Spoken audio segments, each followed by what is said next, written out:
warm welcome to our keynote session. So as you know, these every first Wednesday of the month, the OMF, rather than offering our practice together, we have a keynote from a group or an organization or a person who's very prominent in mindfulness and talking around mindfulness related subjects. And these have been going since 2020, when in the early days of the COVID pandemic in the UK, and we continued them every month since then. And we've been very lucky to have a very wide range of speakers. And if you'd like to listen to any of the previous keynotes, you can find them, and I'll just post in the chat. You can find them here at this address. And so anytime you want to listen to any of those, they're there for you to have a listen to. But tonight we have 3 speakers, and today's session is about mindfulness and young people and what ways forward. And to lead the speech for that, we have probably the preeminent organization with working with young people and mindfulness, the Mindfulness in Schools project. And we have 3 speakers. We have Emily Slater, the CEO, Richard Burnett, one of the founders, and Ben Chalwin, who is the program coordinator, if I got that right, Ben. And I'm not going to spend a great deal of time introducing people because I know Emily wants to do that, but we will have a time, we hope, at the end to have some questions. So if you do have any questions, can you please put them in the chat, and Susan will collate them for us, and we'll have a time for some questions at the end. But I know that Emily, Ben, and Richard have an awful lot to say, so I'm going to be quiet and hand over to them. So over to you, Emily. Thank you so much, Jem, for that introduction. And thank you very much to the OMF for this opportunity to explore mindfulness in the context of children and young people, and those working or caring for them in particular. And that will take us on a journey looking back since Mindfulness in Schools project began in 2009. And in a moment, we'll hear from Richard Burnett, who's our chair and co-founder of the organisation. And we'll also then look at developments currently and thoughts for the future. And Ben Chalwin, who's our head of training, will take us through that. So really, I'm just the warm-up act, and I just wanted to say mainly hello. I'm the new girl in the team. I've been at Mindfulness in Schools project just over a year, and I thought as a sort of introduction and a little taster for what we'll hear more about and see demonstrated, I think, tonight, is just to give you a sense of what it was that attracted me to Mindfulness in Schools project. There's something about fresh eyes sometimes and holding on to those things. And what brought me into the organisation, I think, is what we will hear more about actually in this session.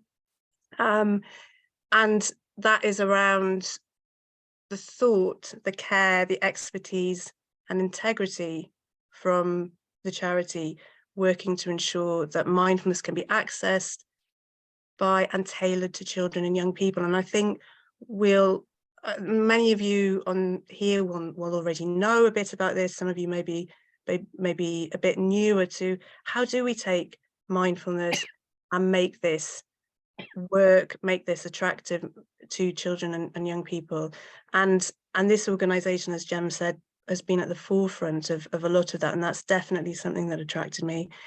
The other thing is the enormous potential through the case studies and class impact data collated across all these years of what mindfulness can offer for this age group.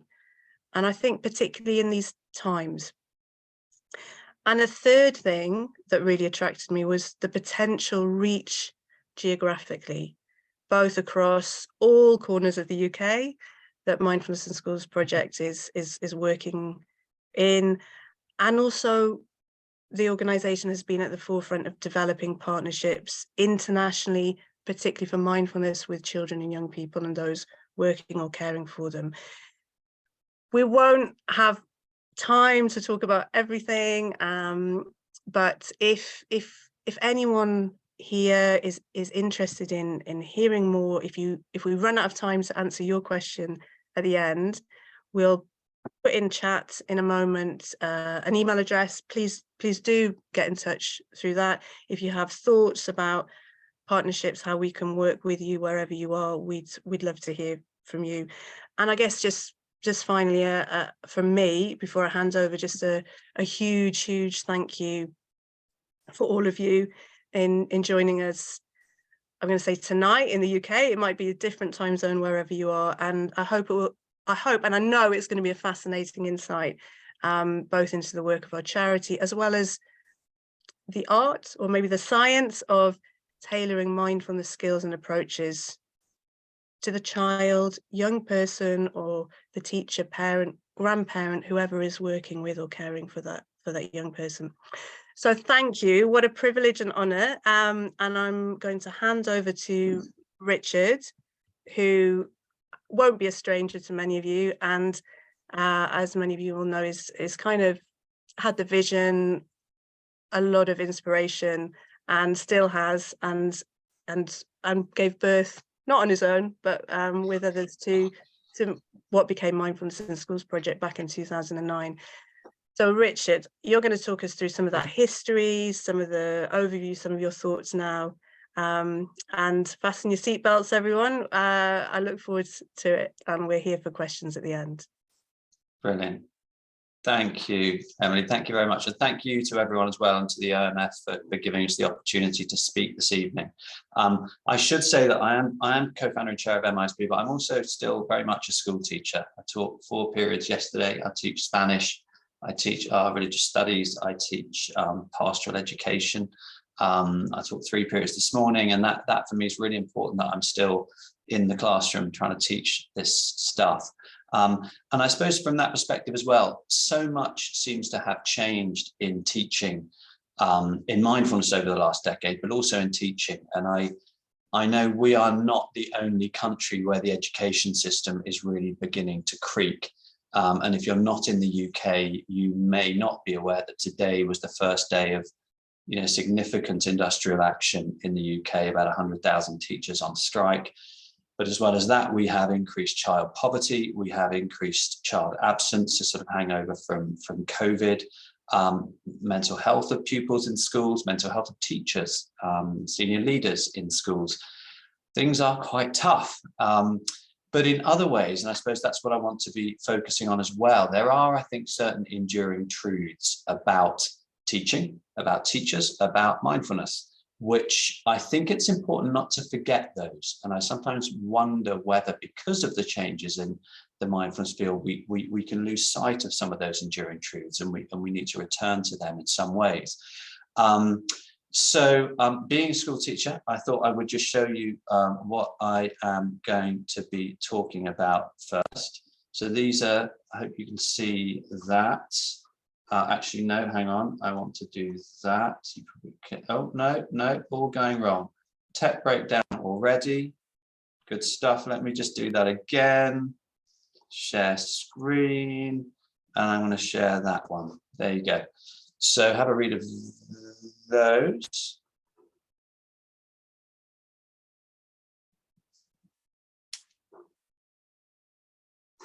And it's just to give you a sense of where I'm going. But before looking forward, I suppose I'd just like to begin by turning back and taking you back to sort of 13 or 14 years ago when MiSP began. So it's 2008. And at a schools wellbeing conference, there was a speaker there, Professor Felicia Huppert, who at the time had set up the Cambridge Wellbeing Centre. And she said, she asked the assembled, mostly school teachers, is anybody interested in this thing called mindfulness? Because I've been reading about this and it's interesting, some good early studies coming out, and I'd like to test it. I'd like to write a curriculum that we can test with kids. If you're interested, stay behind. And 2 people stayed behind, and that was me, a school teacher at that point, and also Chris Cullen, who I think many of you will know, who was also a school teacher at that point. We have both been doing a lot of mindfulness at that time. I think we're probably in the, sometimes call it the mindfulness junkie phase, when you're getting as much mindfulness practice as you can, and we're doing lots of retreats, and it's really, you know, it become a very important part in our lives. But we were also school teachers in secondary education. So I think we had a pretty good feel for, or at least I think we had a pretty good feel for what flies in the classroom, what works in the classroom. And Ben you'll be seeing from Ben later on that we have Curricular for age groups from 3 years up to 18 years. Chris and I were focused more on year 10, which was 14 to 15-year-olds. And I think that's partly why we began as MiSP with a secondary curriculum. It just so happened that Chris and I were secondary teachers, not primary ones.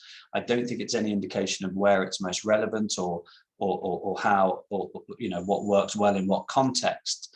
But I guess my first point is that what we were keen to stress at that point is exactly the same now, which is that 14 to 15-year-olds in classrooms are not culturally, educationally, or indeed hormonally predisposed to be meditating. Asking them to be quiet and focus on their breathing is not something that they would necessarily choose to be focusing on. Possibly there's more of a willingness to have a go now. I think partly because of the mental health crisis in young people. I think partly because mindfulness is a word that is more out there. They might have heard about it through their parents. They might have got the sort of Spotify promotion of Headspace, which might have made them have a go.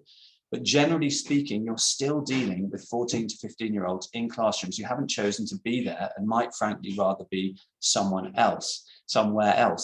And the reason I think that's important to stress is because many of you will have experienced mindfulness or even taught mindfulness with adult groups who are volunteers who have chosen to be there.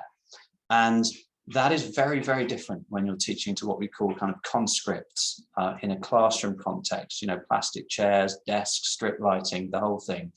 And I haven't found any way of communicating how different it is teaching mindfulness to children than it is to teaching adults. Than a little clip that I'm going to show you. This was the first minute of the first lesson that I filmed teaching .B, which is a curriculum we'll come on to. Chris and I were filming our lessons because we wanted to watch each other teaching to learn. And also we were thinking we could use the good bits in the training, and actually what's ended up happening is it's more when it went terribly wrong that we've used those clips in training as illustrations of how not to do certain things. But have a look at this. There's very little sound here, so don't worry if you can't hear it. But this was at the beginning of a lesson before the rest of the kids turned up. I don't always wear scarves, but it was teaching in a shed and I was very cold. Is it recording now? Should be. It is? Oh, there it is. I've got your email. Oh yeah. She's really she's a teacher, but she doesn't know like how the mind works. Yeah. But so yeah, Brilliant. Yeah, that's fantastic. Yeah, I sent that one back. That's good. Fun and frolics.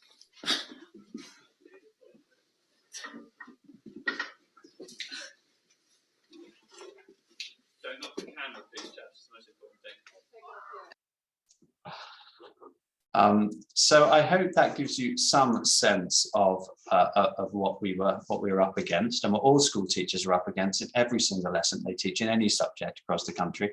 But what Felicia wanted a curriculum, and so we thought we would write one, and it was an adventure. And at the heart of it was a practice called .B. I thought we'd do a little .B. We called it that because it was 2 characters that you could very quickly text to somebody else using the old kind of Nokia keypads. And we were trying to prompt kids to encourage other kids to practice or just stop and notice. And the dot is very simple. The dot stands for stop.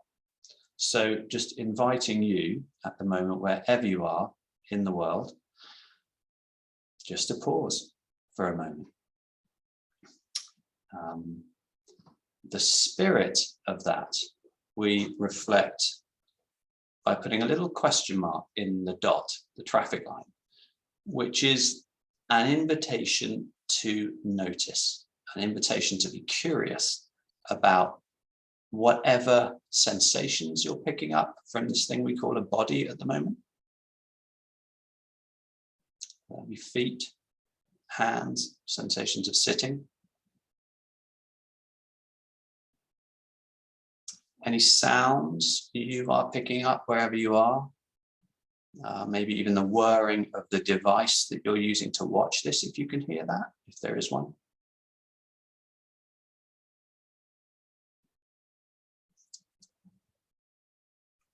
Encouraging you to just feel grounded, feeling the feet on the floor. Noticing any sensations of contact, of touch, of pressure. And the B was a helpful letter because first of all, it stands for breathing. And again, an invitation to notice sensations of breathing. In the next breath, where are the sensations most vivid for you, most accessible to you when you're breathing?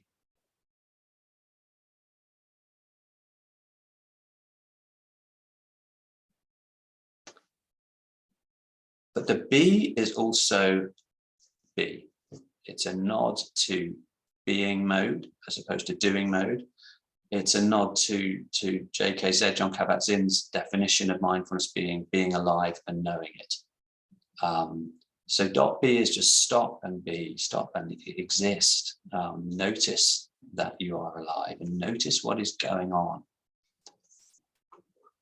And whilst just coming out of that very short practice, and I suppose reflecting on the reason why we chose that was because it was encouraging kids to remind each other to practice. And I would say that is definitely an enduring truth. The technology has changed dramatically since 2009. This was the dawn of the smartphones, but there were no smartphones yet. The ubiquity of social media that we have now, the algorithms that are hooking children and young people to content, it makes it harder for those two little characters, for that dot and that B to cut through the noise of digital media. But what hasn't changed is the value of peer-to-peer relationships and recommendations. If children and young people are saying to each other, hey, this works, try it. And particularly if you can get YouTube influencers to start talking about it with their peers, start encouraging people to have a go, then we might see a sort of shift in acceptability and take up that might augur maybe a bigger cultural shift in schools than we are currently seeing. The other thing that hasn't changed is that for young people and children to try something new, to give something a go, they need to be engaged by what you're teaching them. There needs to be a sense of play and a sense of fun. And I do worry a little bit that we've drifted from that, the importance of that sense of fun. But when I say we, I suppose the context of mindfulness in education generally, because and first of all, in those early days, we're going to take you back, it was so fun. It was very engaging and an adventure to, Chris and I would very, very nervously share our early drafts with JKZ and with Mark Williams. And we felt like what we were doing was mindfulness heresy. We tried raisins, but they'd put them up their nose or flick them across the classroom. We had to reframe that. So it was Maltesers for the pleasant and chili, red hot chili for the unpleasant. Meditation, we reframed the lying down body scan as meditation, saying that the purpose of it was deliberately to help them sleep, which was not the original intention of the body scan. Stress, we thought, how do you teach how to respond and befriend stress? We thought, let's create stress in the classroom. Low-level stress, manageable stress, but get the adrenaline flowing a bit. And so we came up with lots of games where you could safely bring stress into the classroom and then work with that as material for the practice. I should mention at that time, I don't know if anybody on this call ever met Chris O'Neill. He was a close friend of Chris and I, but he was an absolute genius, and his irreverent sense of humor certainly permeated those early drafts of .B. But we were serious. And my next theme was sort of possibilities and parachutes. We were serious that whatever we taught had to be light touch, but engaging. You know, yes, we were only dipping their toes in the waters of mindfulness, but it had to feel different and fun, because our ambition was to connect. It had to be memorable. We wanted to sow the seeds, and those seeds, Ben will talk about, the sort of seeds of possibility. It wasn't designed as a therapeutic intervention. And I think this has sometimes, almost by attrition, been overlooked, because the metrics used by the research community to measure the effectiveness of mindfulness at schools were inevitably clinical metrics drawn from MBSR and MBCT. But using those metrics to measure the kind of engagement you're trying to get in the class and the purpose of it, making it memorable, is like, as I said, I don't know if you've read, I wrote an article for mindful.org. I said it's like trying to measure gas with a slide rule. You're not, that's not the reason, that's not the purpose. What we're trying to do is sow seeds. And I've got lots of anecdotes. If we have more time, I could tell you, but the most striking one recently was I was emailed by a 33-year-old who I had taught French GCSE to in 2005, who'd given up their previous job, had gone into teaching, was doing their PGCE, and wanted to write it about mindfulness. I wasn't even teaching a course at that point. I was just doing the odd talks about, as I called it at that time, meditation. But it had clocked, it had sown a seed, and that's all we're trying to do. And I don't know how you measure that, but we as teachers, we're constantly inspired by those examples. And I thought Kabat-Zinn talks about mindfulness being a practice that weaves the parachute so that it's there when you fall. But I think our ambition in secondary certainly is for children and young people just to know that there is a parachute. They might not weave it very much, but just to know that there is a parachute available to them, and for them to know that that gives them possibilities is such an important thing for us to be able to communicate to them. So one significant change, sorry about the pace of this, I'm just conscious I really want to share as much of this as I can in this short period. One significant change since those early days has been a far greater awareness of trauma sensitivity in the classroom. Now, obviously, we were guiding pupils in how to befriend the difficult, turn towards the unpleasant, Rumi, the guest house, non-reactivity, all of that. But we were much less aware in those days that even a relatively short practice, well taught, well guided, could take a children past what Chalwin would call outside of their window of tolerance. In my experience, there is usually 1 or 2 or 3 kids in a class of, and this is still the case, in a class of 20 to 30, for whom paying attention simply to the breathing can be too strange and too uncomfortable for them to turn towards it. It does push them away too far out of their window of tolerance. When teachers are trained now, we encourage them at MiSP to make sure there are options, there are get outs, there are exit strategies. But how do you know that's where they are? How do you know that's what they're experiencing if there is very little what we call inquiry? I'm thinking you'll probably know what inquiry is, but it's the conversations, the discussion that happens after the practice, which I think is probably the great difference between what I would call a great mindfulness teacher and a good one, is the quality of the inquiry. But in a classroom, you can't really do that sort of inquiry because you don't want to do what Susan Kaiser Greenland, she wrote this first book on one of the earliest books on mindfulness, The Mindful Child. She said, you don't want to reveal the soft underbelly of the child. They're going to go out into the corridors, out into the playgrounds, into the next lesson and chat and gossip and tease. So you can't really do that quality inquiry.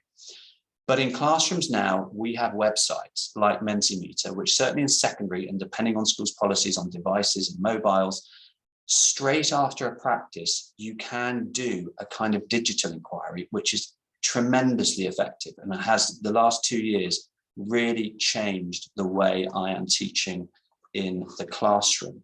And if I show you these slides, you show them, I've scribbled these out, they're not visible, but they get their phone out, their device, menti.com, they go to that and you set a questionnaire and anonymously, they can immediately give you feedback on what's the question here is what part of the body do you find most accessible? This was after lesson 1 where we focused immediately on that playground of attention, the hands and the fingers. And you can see where their attention is going. And it's a word cloud, it shifts with who ticks what box. I'm conscious of the dangers of evaluating any mindfulness practice, but it's still helpful to know these people found it calm, pleasant, sleepy, relaxing. But look at this, one person found it unpleasant. This is all anonymous, and I'm seeing this and they're not. But I'm in the class with them, and this is 2 minutes after they've done the practice. Now, this is where it gets really interesting. I was bored. What did you notice? I fell asleep. I love this, adolescents discovering language. I'm normally discombobulated, but in this, I was ice cold relaxed. And then this one, wonderful is this malapropism? I can't remember what these are called. It was extremely hard to hold my consecration for more than 30 seconds. A wonderful mistake. But look at this one in the middle. This doesn't just work for me because all it does doesn't just work. It just doesn't work for me because all it does is bring up horrible memories, and it makes me feel so angry and depressed. So suddenly, I am aware in my class that there is someone for whom a very short practice, just quite a short silence, a very simple practice, is struggling. And that gives me, and there are lots of ways you can then progress and in confidence find out who that person is, have a discussion with them outside of the single lesson, and manage the risks by giving them opt-outs for the whole lesson if your school can accommodate that, or even just during the practices. With this particular kid, we agreed that actually for him just to doodle, he likes doodling, that when I was doing the practice, he'd have a piece of paper and he'd be doodling. Two more thoughts to end with about what's important going forward. One is community. I think it's absolutely key. The MiSP hub, as we call it, continues to be a living resource and community for MiSP trained teachers. And we are very proud of the sort of service we give there. But I think, Emily speaks passionately about another kind of community, which I know she's really keen to get off the ground a bit more, is mindfulness organizations coming together. Because most of our organizations are charities, and these are challenging times. And we all depend on each other culturally to some extent. If one of our organizations takes a battering in the press, to some extent, we all do. The word, the field, if the word mindfulness, if that takes a hit, we all do. I was interested to see in the Times too, the weekend before last, that they'd chosen not to use the word mindfulness in their headline. Instead, they chose the word meditate. And not only did they choose the word meditate, they mentioned the word Tibetan. So whilst not Buddhist, it was referencing connotations which probably a few years ago you couldn't do. The word meditate was probably still too laden with sort of more sort of spiritual hippie connotations to be really credible in opinion formers in schools. But I think that's probably changing. But if it's changed for MiSP, it's changed for the Oxford Mindfulness Foundation, it's changed for Youth Mindfulness, it's changed for the Mindfulness Network. And all of us need to remain culturally relevant so we can support each other in that way. Final thought, and I think this could be more of a personal view than a MiSP one, but I think courage will become an increasingly important value for our organizations going forward. Whether that's because of the proliferation of apps and shorter practices, it feels like mindfulness is shallowing out. The majority perception is that it is very light, and I think it's hard to see it flourishing if that superficial, more transient perception of mindfulness endures and it's being used with hamburgers and shower gels.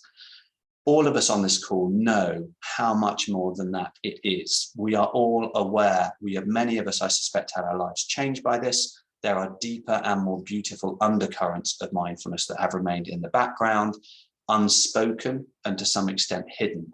And I guess I wonder what we can do to bring these out, to articulate these, to give these a cultural voice and expression, and how courageous we're prepared to be in the mindfulness field and how radical we're prepared to be. It's an invitation, I suppose, a thought to end with. Thank you for listening there. I'm going to pass you over now to Ben. Ben came into MiSP's training orbit about a decade ago, so this is not new to him either. And now, whilst he's formally our head of training, there's very little that Ben hasn't done for or with MiSP at one time or another. And crucially, before joining us, Ben was the deputy head in a mainstream primary school. So he has first-hand experience of the pressures that teachers come under. Ben, over to you. Thank you, Richard. So I'm sitting in the background, listening to what's been said. So I'm going to take us on a little bit of a journey through MiSP's curricula as they've been, and kind of the progress from .B, because not everybody on the screen will have seen them. I know there are some people in the meeting who have trained with MiSP and some very familiar faces, but for many of you it might be new. So I thought I'd take us on a bit of a journey through the curricula so far, with the end point being our most recent curriculum aimed at 3 to 6 year olds. You know, and as many of my friends ask me, how on earth do you teach a 4-year-old mindfulness practice? But out of that, there's been some learning that might hint at directions going forwards. You know, I know this was billed slightly as what's coming for the next 10 years of mindfulness within education. Honest answer, we don't know yet, but there are some directions that we think things will probably travel in. And one of those is we're looking very much at a pathways approach for taking somebody perhaps from their first experience of mindfulness to actually fully embedding things in an educational setting within the constraints of the educational system, you know, and the dynamics of different schools. So I'm going to move into sharing a PowerPoint.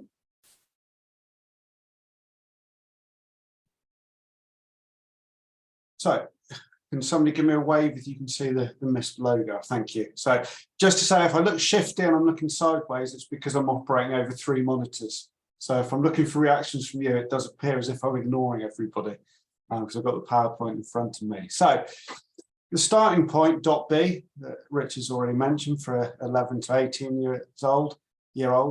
When I first came across this, I thought it was one of the most brilliant days of introduction I've been on, and then was somewhat dismayed to find out that there wasn't actually a curriculum for primary age children, which is how I kind of got involved with MiSP. So I've been there through seeing a lot of the trajectory of development.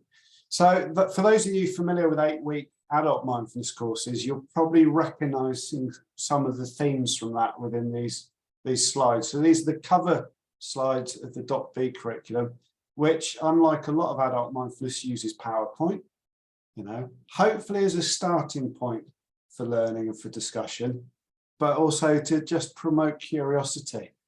The laptop in the top right of the screen there hints at the fact there's a website that students can access practices and animations from the curriculum. So if you want to find out more about this, have a look on MiSP's website or have a look on YouTube. And if your curiosity is piqued about what meditation might be, if you put meditation into YouTube in the search thing, it will come up with the entire practice. And I say that as somebody who, when I was training as a mindfulness teacher, did actually fall asleep during a body scan on the opening day, I think, just because of the tension that was around.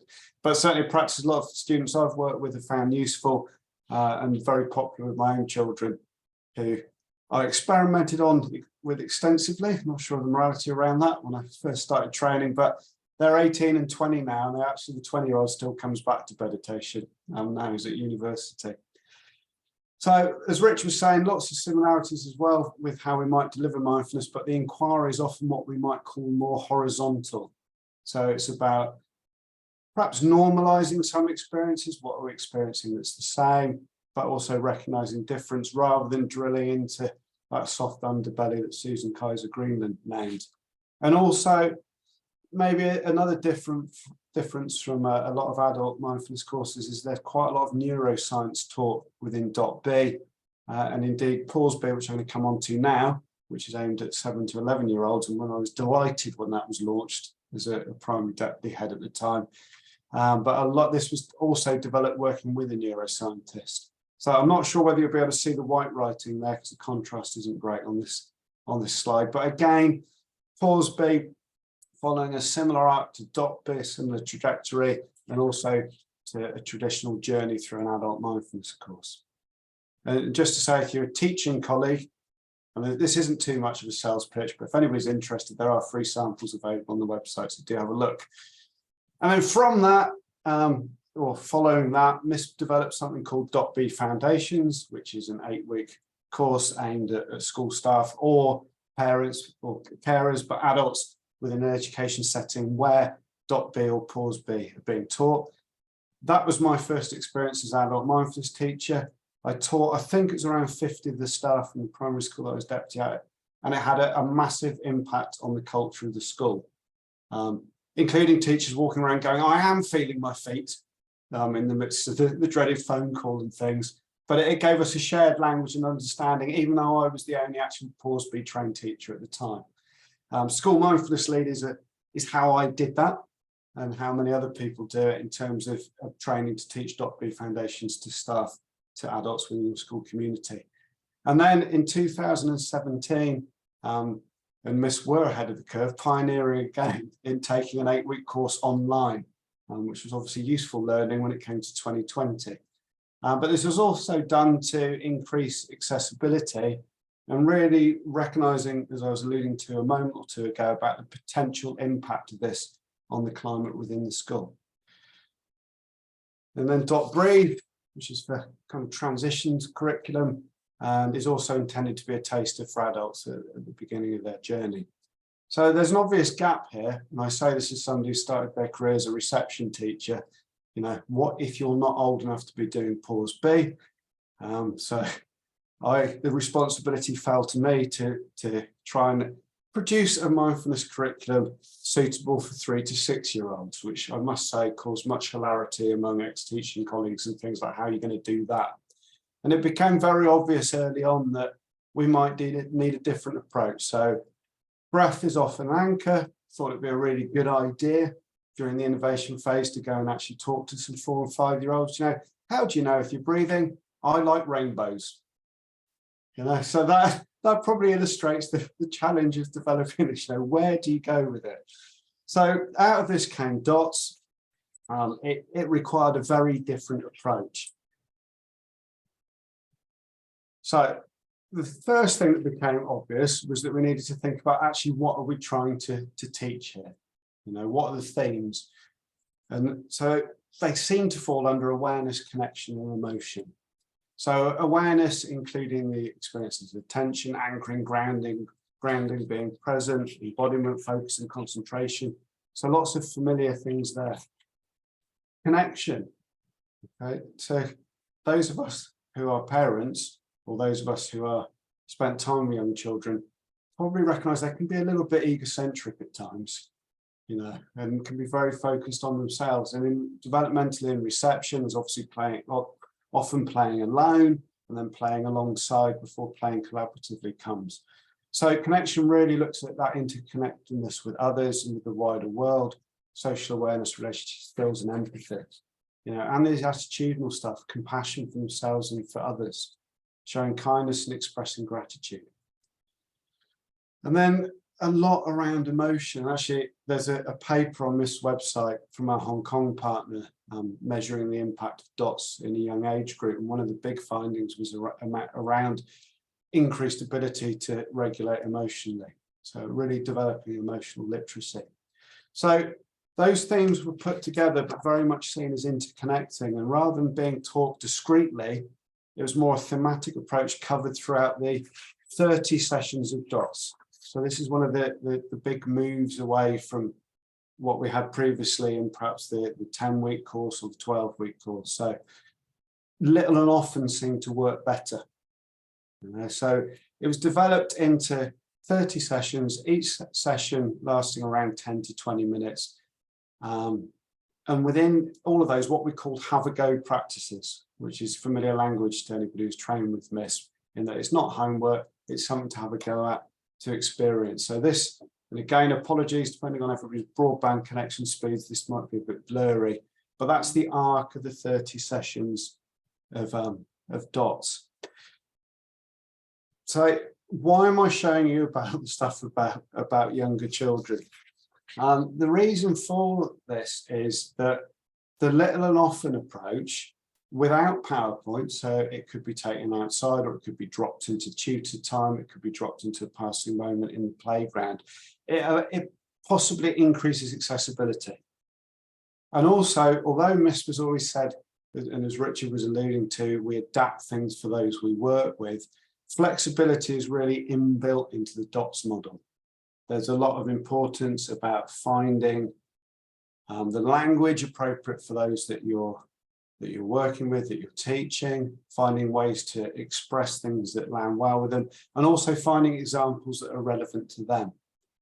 So what we're currently looking at, and this is the where next bit, is alongside the existing curriculum, which, there's a lot of positive class impact data around, and like Richard, as a teacher, my own anecdotal evidence from ex-students, including one coming into Sainsbury's during lockdown and just shouting "pause B" at me, and in what would best be described as probably not a safe personal space. But there's somebody many years later, still associating me with that, but also remembering some of the language of that.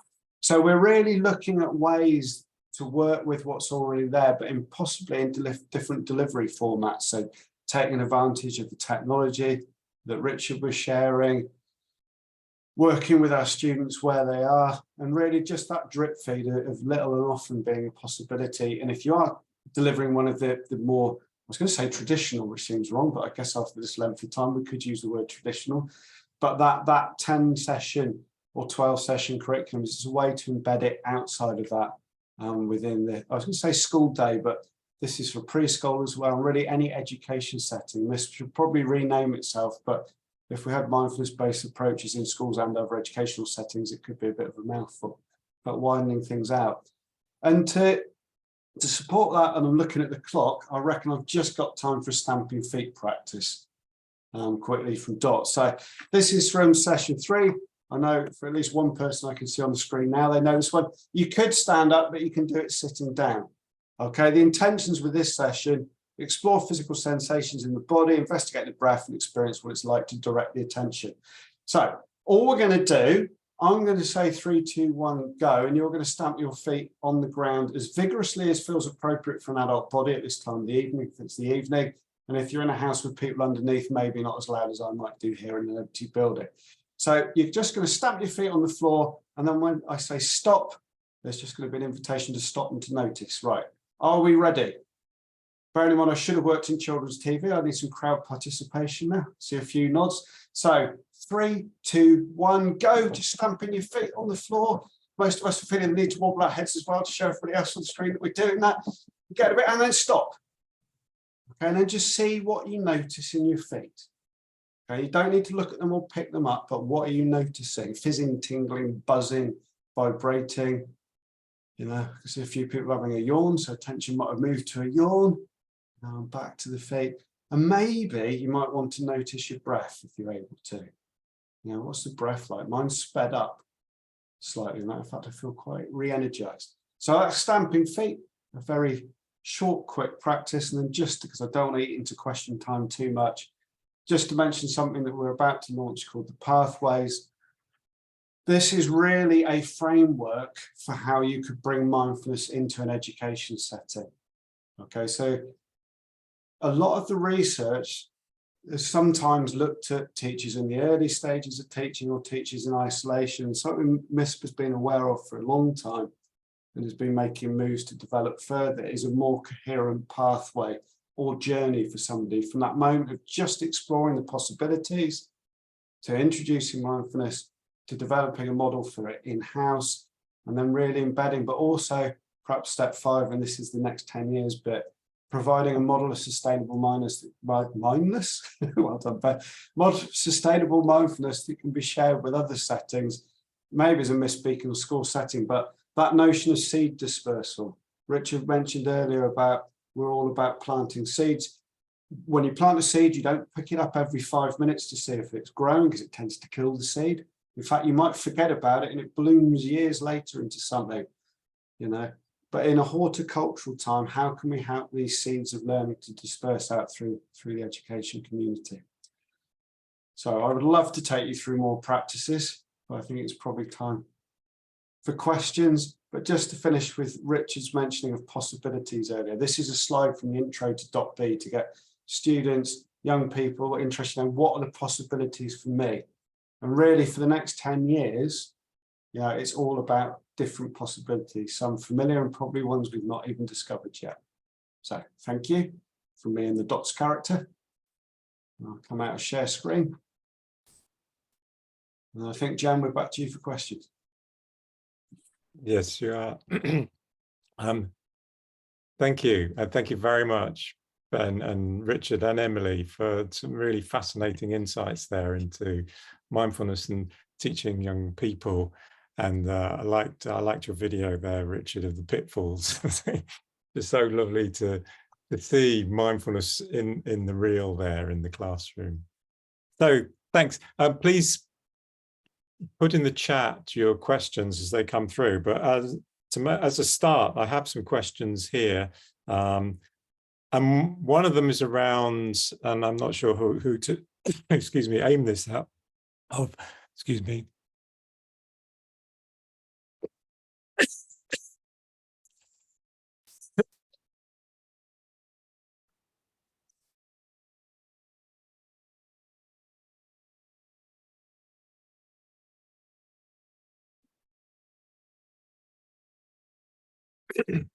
Sorry about that. So maybe pop it in the chat, Jeb. It's quite a long question. So this is for the other end of education, university level. And this questioner has asked, at university level, we see a strong inner critic which seems to develop at early years. Is there an emphasis between becoming aware of this voice and developing a strategy on how to counter the inner critic, that maybe mindfulness can bring mindful attitudes of compassion, gratitude, and kindness? Who is best? I'm happy to speak to that. Yeah. Jump in over. Thanks, Ben. Over Richard. So, and again, these are firing off thoughts randomly, and this might be my own view rather than this view. But I think for a lot of adults, and myself included, so my degrees in philosophy, I think rationality and ability to think, hold that in high esteem. The big learning the first time I did an 8-week course was thoughts are not facts. I was like, oh my goodness. Oh my goodness, I hadn't realized that, which seems a ludicrous thing to say now. So there's something around that for me, and particularly this sowing a seed early on about how we relate to thinking. We've mentioned attitudes there around compassion and kindness, but the ability to, metacognition is a word often used and often described as thinking about thinking, which feels a bit circular, but meta actually meaning to be above or to step back from. But just that awareness of thought. And I think, and I'm going to talk about my own children now, if that's okay, for a moment or two. So around my time coming into mindfulness, my wife was very ill. It made her very sick. My daughter was 9 at the time, saw a lot of this and developed a phobia of sickness. And it was quite a live thing for her. She was a very reluctant .B participant at secondary school with me. I'd like to say that she was there voluntarily, but I was really in the school trying to teach because I thought it might benefit her. About a year later, she said to me, I'm feeling really anxious because I am thinking that I might be about to be sick, but I'm not going to be sick. It's the thinking about it that's causing the anxiety. Come forward a bit now, she's at 18, getting ready to go to university. She's far more able to identify that critical voice and the pressure that she's putting on herself as a result of having developed that skill set over time or that awareness. I don't know if that answers the question. I don't know, Richard, if you want to come in on the back of it. I was just going to say something really simple, which is that it's a great relief to children and young people that they're not the only one who has that voice in their head.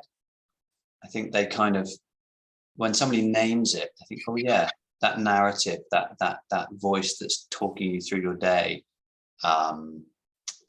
you probably never thought whether other people have that. And just the fact that it's named as an inner critic, making people aware of the nature of that inner critic is in itself, I think, quite a release for children and young people. Well, thank you. I've got some other questions here now as well. And one from Dave about, as an ex-secondary school teacher trained in mindfulness, how could they be useful to school communities? Emily, is that one? Or Ben, you're probably both better. I can come in. I mean, I would say get in touch with us and we might be able to channel that one of the issues around for a lot of schools at the moment post-pandemic is around having the funds available to train people properly in the delivery of mindfulness, or to be able to pay for an external teacher to come in. So we're very interested in trained people if there's some space for volunteering. If not, it can be as simple as offering up some kind of a taster session. I'm looking at, sorry, I'm getting distracted by the chat, to offer up some kind of taster, just to actually prepare the ground or to sow the initial seed. So there's definitely potential there, but probably worth exploring via email, if that's possible, Dave. I was just going to add, yeah, we'll pop that email back in the chat, Dave, and do get in touch. And I think there's something for me that we've touched on tonight about even just explaining what we mean by mindfulness, or doing it even without mentioning the word mindfulness. If you're in a school or connected to a school and you have experience and can transmit some of that passion, then that in itself is a great way to then encourage people to do more and come to organisations like ourselves. But Dave, do get in touch. Thank you, Ben. The email's there. Thank you. This one from Gronya, and I think this is just for how do you go about introducing the concept of mindfulness? And I, quite often have this of, oh, mindfulness, I've done that and it doesn't work. Right? How do you get over that? Can I say, sorry, Ben? No, so I'm checking. We're delivering training at the moment. But Richard, do you want to go first and I'll jump in on the... Well, I was just going to say, I think, first of all, it might not be the thing for them. I mean, I think we've got to accept that. It might be that simple things like physical exercise are, going for a walk, doing some sort of physical activity is massively important for mental health. So I think it is possible that it isn't the only thing for them, or it isn't a good thing for them. I think the great risk, and I don't know if anybody else on the call has experienced this, often what you find is that they've just been taught really badly. And we see this time and again, that they've been taught something called mindfulness, which someone has picked up from a 1 minute mindfulness book, or they've done a few headspace practices and they think they know what they're doing, and it just isn't the right thing. I think I like what Jane said about you have to meet young people where they are, because I think if you're calling it mindfulness, have you tried mindfulness, you might immediately be getting barriers, which you don't have to mention the word. You could just do, you could just draw their attention in multiple ways to their feet on the floor, or their breathing, or just noticing things. Sound is often a good place to start. It's more expansive, it's more open. But I think ideally what makes them tick, try and identify what is their thing, what is their mojo that you want to rediscover, and try and work with that, whether that's the inner chimp stuff, whether that's sport, music, film, whatever, find a clip, a song, so many ways of finding ways. But it might not be right, is the other option. Sorry, Ben. No, I was going to say, actually, we very deliberately don't introduce the word at the start in the individual curricula. So in pause B, it comes a while in. So often it's a pause B session. And I'm chuckling because I once had a head teacher really helpfully write Mr. Chalwin mindfulness on the board, but he used 2 L's whilst writing mindfulness, which I did think was quite delightful. So it depends how loaded the word is, but there's definitely ways around being able to work with that. And I should say, I don't really like the word mindfulness. I want to name that. I don't really like it. It's about the body. We're supposed not to be controversial. Sorry. It's about the body as much as the mind. And I think that's important. And there's that lovely, in Dot B, we have the Chinese character for mindfulness, and it's much more beautiful because it's about heart and it's about now. And those two things coming together, now and heart. And that feels much more like mindfulness to me than mindfulness. Thank you. This next question, I know I just going to direct towards Ben with his head of training hat on. And can you comment on the training of teachers who teach mindfulness, how to ensure the caliber and standards of the teaching? And this is from someone who's a trained mindfulness teacher for adults, and as you know, good practice guidelines, rigorous training program, ongoing CPD, et cetera, et cetera. I'm smiling at Jem because we both know that's a really tricky one to answer. So you look at, and I say this as ex-school leader and a couple of stints of acting headship, you can have people go through all the way through a normal teaching pathway to be a classroom teacher, and you can end up with teachers who are more competent at the end and less competent at the other end of the spectrum. And so it is with mindfulness teaching, you know, operating particularly in the school context.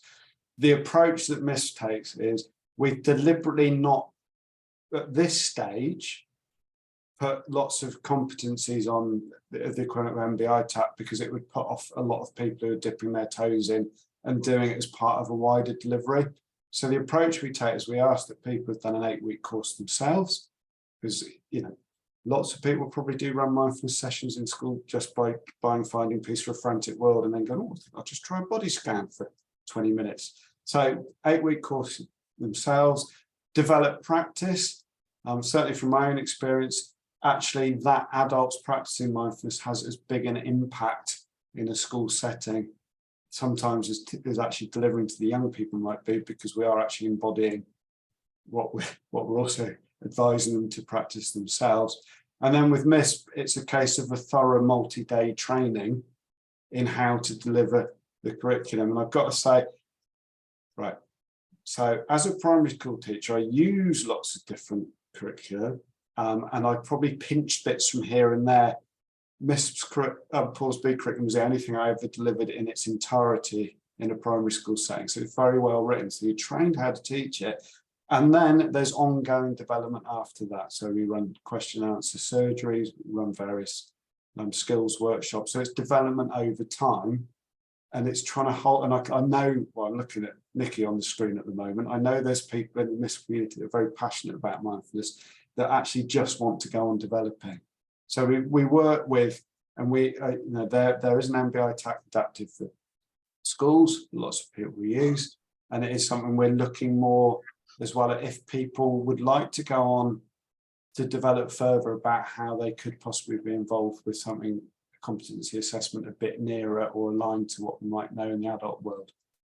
Can I just add very, very quickly on that also? I think it goes back to something Richard said about the purpose of what we're doing, that unlike working with adults where there's a great amount of depth, we can do some of that with young people, but as you've seen that video from Richard, and I think it's really important that this is about introducing young people even to the concept of mindfulness, to know that that parachute exists. So competencies and supporting our teachers on that journey and doing everything we can is really, really important. But potentially there's also some differences, that's maybe a bit controversial, but differences between what we're doing in an adult environment and what we're doing with young people, in terms of how do we equip our teachers to do that light touch introduction to get young people passionate to go on and do that in their lives, hopefully. Thank you so much, and thank you everybody for just such a wonderful overview of mindfulness for young people and the way in which it can help and the ways forward. And I just want to finish very briefly with this observation from Judith about her daughter who had trained in mindfulness, and then there was a very challenging time for the family. The house had been burgled and tools had been stolen, and the daughter said she'd spent the day focusing on her feet and she was okay. And she said, this for me was evidence of the impact of mindfulness. And it's just what you were talking about, Richard. It's mindfulness for in the future, remembering that there is something there to be of help. So thank you so much. Thank you very, very much. And please,